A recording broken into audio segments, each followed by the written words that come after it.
Marriage वाले पति ने अपनी ही पत्नी की जो है हत्या कर दी। सिर्फ इतना ही नहीं, हत्या करने के बाद वो उसको आगे से कुंडी लगाकर जो है फरार हो गया। और जब पड़ोसियों ने इसकी सूचना परिजनों को दी तो उल्टा परिजनों को ही ये कहने लगा कि मैं तो इसको अच्छा भला छोड़ के गया था, इसकी हत्या किसने की। जी सभी दर्शकों का स्वागत है हमारे चैनल पर। भाई आज की घटना अगर आप सुनोगे तो खुद हैरान रह जाओगे। प्यार पर से आपका जो है विश्वास उठ जाएगा कि प्यार शब्द पर हम इस पर कितना विश्वास करें। क्योंकि हाल ही में एक खबर निकलकर सामने आई है कि एक पति ने, लव मैरिज वाले पति ने अपनी ही पत्नी की जो है हत्या कर दी। सिर्फ इतना ही नहीं, हत्या करने के बाद वो उसको आगे से कुंडी लगाकर जो है फरार हो गया। और जब पड़ोसियों ने इसकी सूचना परिजनों को दी तो उल्टा परिजनों को ही ये कहने लगा कि मैं तो इसको अच्छा भला छोड़ के गया था, इसकी हत्या किसने की। जी हाँ, घटना शुरू होती है 5 साल पहले। संदीप मेजर उर्फ विशाल नाम का 28 वर्षीय एक युवक, नेपाल का डोसला क्षेत्र का ही रहने वाला युवक है, डोसला का। और जयपुर में एक बिजनेसमैन के यहाँ वो ड्राइवर की जो है नौकरी करता है। 5 साल पहले अपने पैतृक गांव जाता है, वहाँ पर एक शादी फंक्शन में वो शादी अटेंड करता है। वहाँ पर उसकी जो मुलाकात है संगीता रोका नाम की एक लड़की से हो जाती है। दोनों में जो है बात होती है और दोनों की कुछ दिनों तक जो है फ़ोन पर भी बात होती है, जिसके बाद दोनों जो है शादी करने का जो है निर्णय ले लेते हैं। स्टार्टिंग में परिवार वाले दोनों की शादी के लिए राजी नहीं थे, लेकिन जैसे ही दोनों ने अपनी अपनी फैमिली पर दबाव बनाया तो परिवार वाले शादी करने के लिए जो है राजी हो गए। तो दोनों की शादी जो है 7 महीने पहले संदीप मेजर 1 महीने की जो है छुट्टी लेकर अपने जो देश नेपाल गया था और वहाँ पर उन्होंने संगीता रोका की 4 मई 2023 से उन्होंने जो है शादी की। और वहाँ पर काठमांडू में किराए के कमरे पर वो संगीता रोका को जो है लेकर गया। वहीं पर 1 महीना वो रहे। 1 महीने की लव मैरिज में दोनों में कई बार झगड़ा हुआ। कई बार संदीप ने संगीता के साथ जो है मारपीट की। मारपीट का कारण आप अगर जानोगे तो खुद हैरान रह जाओगे कि लव मैरिज करने वाला जो संदीप है, पहले तो घुटने टेक कर अपने प्यार का जो है इजहार संगीता के सामने कर रहा था। और जैसे ही शादी हुई उन्होंने अपने पीहर से, मायके से पैसे या दहेज लाने का जो है दबाव संगीता पर बनाया। और इतना ही नहीं, उन्होंने कई दफ़ा 1 महीने के अंदर संगीता के साथ जो है मारपीट की। और मारपीट जो तो उसने की ही की, बिन बताए वो 1 महीने के बाद ही, शादी के 1 महीने बाद ही वो जयपुर चला आता है। फिलहाल कुछ दिन पहले, दीपावली से पहले संगीता को वो इंडिया बुला लेता है, भारत बुला लेता है। और इस पर जब संगीता मना कर देती है तो वो बोलता है कि काठमांडू में ऐसे ही किराए लगता है कमरे का, तो आप यहाँ आ जाइए, यहाँ हम दोनों काम करेंगे।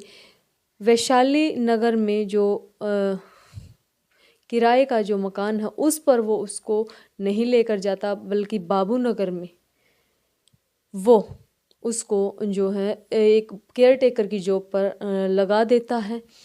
10 दिसंबर की शाम को संगीता की जो है तबीयत बिगड़ती है।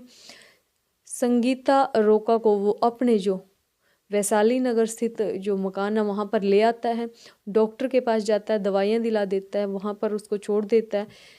13 दिसंबर को दोनों के बीच फिर से झगड़ा होता है और झगड़े का कारण आप जानोगे तो हैरान रह जाओगे। यहाँ पर भी वो संगीता से दहेज की जो है मांग करता है, पीहर से पैसे लेने की या कुछ इस तरह की बातें दोनों के बीच में होती हैं। जब मुड़कर संगीता इसका जवाब जो है संदीप को देती है तो संगीता की वो बात जो है संदीप को बुरी लगती है।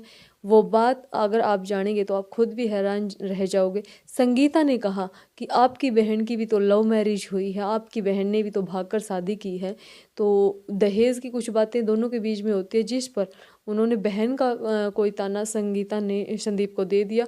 वो ताना उसको इतना बुरा लगा कि उन्होंने पत्नी की जो है कोट की जो कैप होती है उसकी डोर से गला घोट कर उसकी जो है हत्या कर दी। हत्या करने के बाद 3 घंटे तक वो शव को जो है बेड पर गिरा कर देखता रहा, घूरता रहा।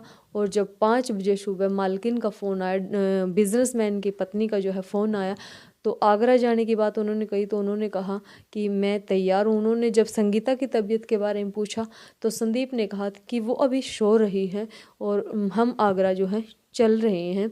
तो 7 बजे करीब वो फ्रेश होकर जो है आगरा के लिए निकल जाता है और 7:30 के आसपास वो पास में जो ढाबा है उसके पास जो है चाय वाले को फ़ोन करता है और बोलता है कि आप मेरी पत्नी के लिए नाश्ता जो है तैयार करके उसको दे आइए, वो सो रहे, उसको जगा दीजिएगा। जब ढाबा वाला चाय और दूध, पराठा और दूध लेकर संगीता के पास जाता है तो आगे से जो है कमरे की कुंडी बंद थी। उसको कुछ शक होता है। पास में ही, पड़ोस में ही जो मनीषा नाम की एक पड़ोसन है वो रहती है, उसके पास ढाबा वाला जो है जाता है। मनीषा के गीतो रोका और जो संगीता रोका उनके साथ अच्छे संबंध थे और मनीषा इसकी सूचना जो संगीता की बहन गीतो रोका को है दे देती है। गीतो रोका परिजनों के साथ जयपुर पहुंचती है।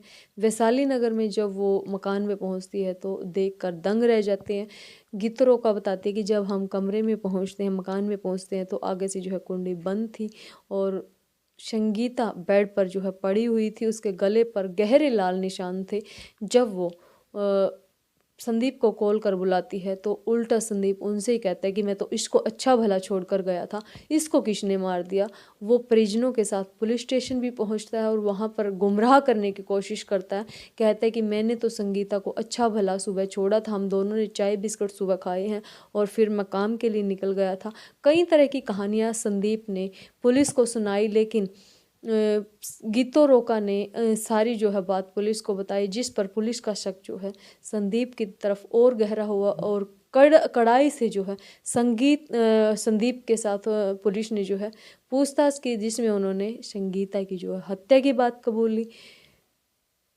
पुलिस ने जब हत्या का कारण पूछा तो उन्होंने बताया कि इस संगीता ने मुझे अपनी बहन का ताना दे दिया था, इस कारण मुझे गुस्सा आया और मैंने पहले संगीता की जो है पिटाई की। उसके बाद मैंने जो है इसकी जो कैप है जैकेट की, उस कैप के डोर के साथ गला घोट कर इसकी जो है हत्या कर दी और 3 घंटे तक मैं उसके शव के पास जो है बैठा रहा।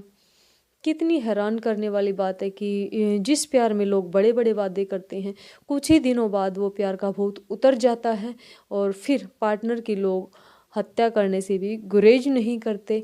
आप भी कमेंट बॉक्स में अपनी राय ज़रूर देना कि किस प्रकार से ये जो प्यार के लोग बड़ी बड़ी बातें करते हैं फिर कैसे अपने पार्टनर को जो है ख़त्म कर देते हैं।